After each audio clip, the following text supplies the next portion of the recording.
Carwyn Jones dwi, a dwi'n chwarae'r rhan PC Cenlyn Lloyd. Helo, Llyr Evans, a fi sy'n chwarae'r rhan Keith. Manon Wilkinson dwi, a fi sy'n chwarae Tracy. Helo, Sean Eifion dwi, a dwi'n actio'r rhan Dan Gyrca yn STAD. Yn cyfres 2 STAD, mae yna daith reit ddifyr i PC Cenlyn. Mae lot o bethau yn digwydd yn rhywbeth i swydd o.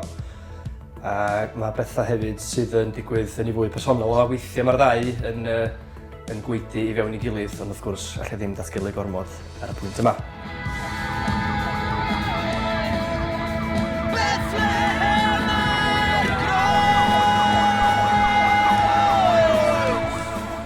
Ar dechrau'r gyfres, mae o'n dod nôl o'r rug yma nghanol y goedwi.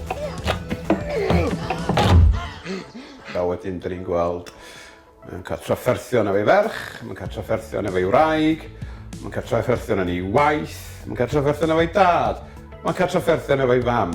Basically, mae'n cael trafferth, a dyn ni'n dilyn Keith drwy hynna gyd. Be sydd ddim yn digwydd yng Nghymru yn cyfres 2, mae'n mynd drwy, wel, just tren sgrech am osiyna. Dwi wedi cael WhatsApp gyn Dulia, a mae'n dweud bod Angel Gabriel yn dod i fi job centre. Yn teimlo fatha yn yr ail gyfres bod pobl yn cael cyfle i fynd ar ryw fath o daith emosiynol efo Tracy a sut mae hi'n delio efo reality a her byw o ddydd i ddydd.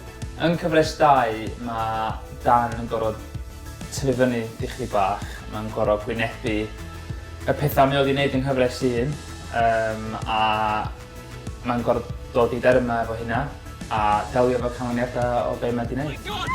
Be da ni newid neud? Be da ni newid neud?